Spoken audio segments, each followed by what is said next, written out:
Hi guys! Dahil medyo marami pa yung sobra sa ating saging na saba at ayaw naman natin na basta-basta lang itong masira, ay gagawin na lang natin itong dessert na isa sa pinakapaborito ng asawa ko, ang banana cream. Una nating gagawin is ilalaga muna natin yung ating saging.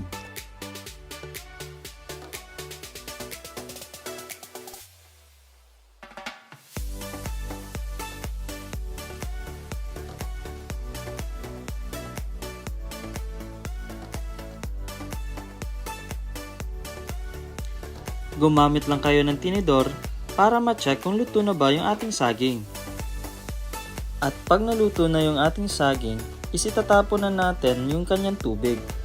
Itatabi muna natin ng mga ilang minuto guys para ito lumamig bago natin balatan. Sa ating mainit na kawali, isilagay na natin yung ating margarine. Inubos na pala namin dito yung 100 grams guys kasi medyo madami yung ating saging. Tapos yung margarine kasi yung isa sa magpapasarap sa dessert na to. Pag natunaw na yung ating margarine, isisunod na natin yung ating condensed milk. Halu-haluin lang natin ito and once kumulo na, isisusunod na natin yung ating all-purpose cream.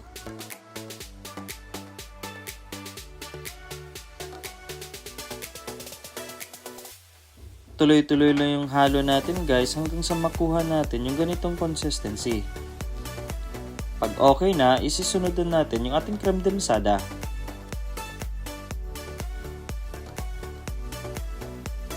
Isisimmer lang natin ito guys ng mga ilang minuto para maging mas malapot yung ating cream.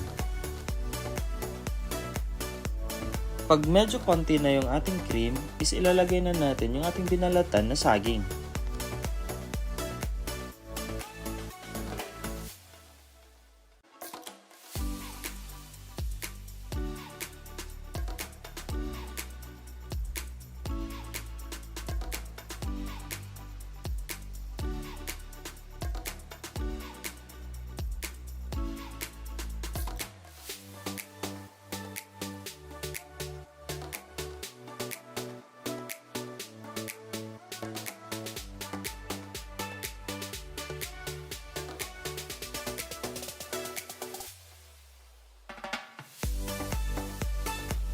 Pagluto na yung ating saging guys, ililipat na natin ito sa ating tray.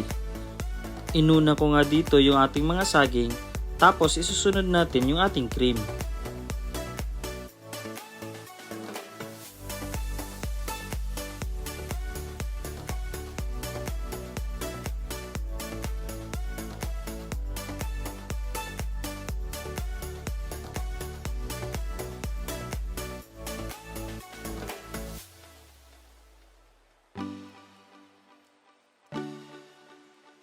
Nagdagdag nga pala ako dito guys ng cheese para mas lalong sumarap yung ating banana cream.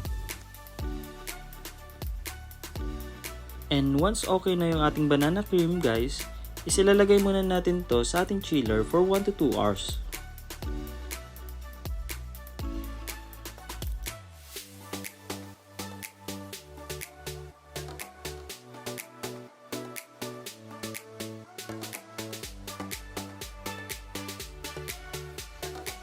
At ganun lang kasimple guys, meron na tayong masarap na banana cream. So salamat sa panonood at sana may natutunan kayo. Bye bye!